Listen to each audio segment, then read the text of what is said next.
আসসালামু আলাইকুম প্রিয় দর্শকবৃন্দ, আশা করি সবাই ভালো আছেন। আমি অনেক ভালো আসলাম, চলে আসলাম আটেগ্রাম।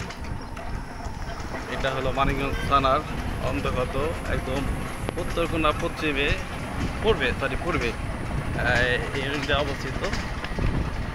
এই ইউনিয়নে বেশিরভাগ মানুষের কর্মস্থল চাষাবাদ সাথে তারা বিদেশে রপ্ত আছে। আর সবচেয়ে বেশি এলাকা মানুষ বেশি সরকারি চাকরি কিংবা বিভিন্ন দপ্তরে আওতাভুক্ত আরও বেশি আছে। একটু আরও বেশি ভালো লাগে এলাকায় প্রচুর মসজিদ এবং মাদ্রাসা আছে অনেক। আমার সামনেই আবার একটা মাদ্রাসা, পাশে সাথে গুরুস্থান দেখাচ্ছে আপনাদের পুরোটা মাদ্রাসা। আবার একটা মাদ্রাসা, কাটিগ্রাম ইস্টার মাঠ এবং সাথে পাশে গুরুস্থান। আর এই রাস্তাটা অনেক ভালো, কিন্তু প্রচুর মোড়ের কোনো অন্ত নাই, এত মোড়ের রাস্তাটা। এটা হলো গুরুস্থান।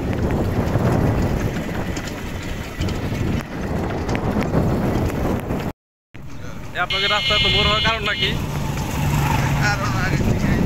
মানে যখন বানাইছে রাস্তা তখন এভাবে চিন্তা ভাবনা করে নাই যে ফিউচারে রাস্তাটা এরকম বড় হইব, যাতায়াত মানুষের বিভিন্ন যানবাহন চলাফল করবো। প্রচুর মোড় কিন্তু। হ্যাঁ, মানুষ 100 বছরের প্ল্যানে কাজ পুরা দূরা চিন্তা করে যে 25 বছরের প্ল্যানে আবার আপনি 100 বছর প্ল্যানিং করবেন, একটা বিল্ডিং করবেন 50 লাখ টাকা, আর টাকা আছে আপনি 15 লাখ 20 লাখ, ওর মধ্যেই আপনি অসংখ্য ধন্যবাদ দাদা আপনাকে। এখন আর কাঁচা রাস্তা কোথাও নাই, ঠিক না? সব পিচডালের রাস্তা বেশিরভাগই। ভিতরটা আছে, কিছু রাস্তা আছে একদম কাঁচা, যাতায়াত করা খুব কষ্ট হয়।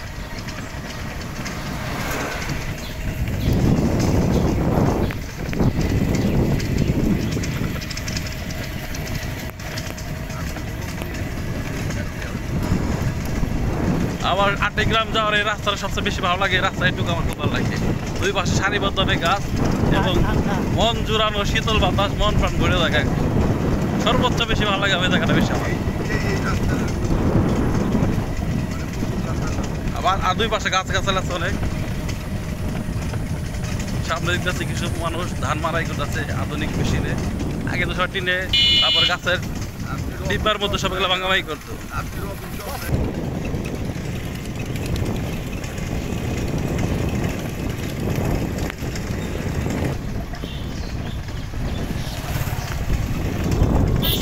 আশপাশ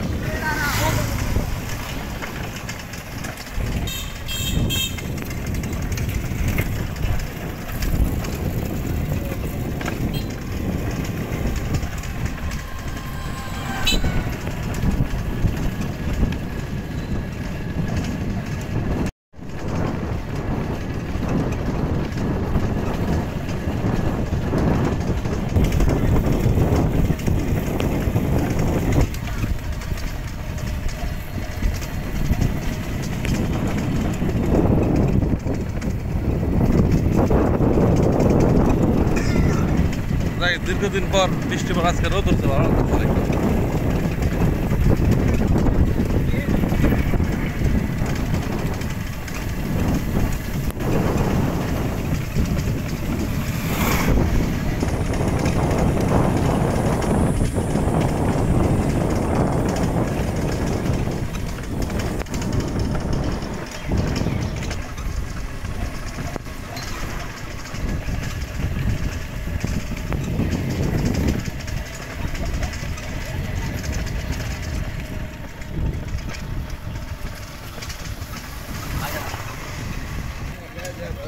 প্রধান কারণ হলো তাল গাছ দিয়ে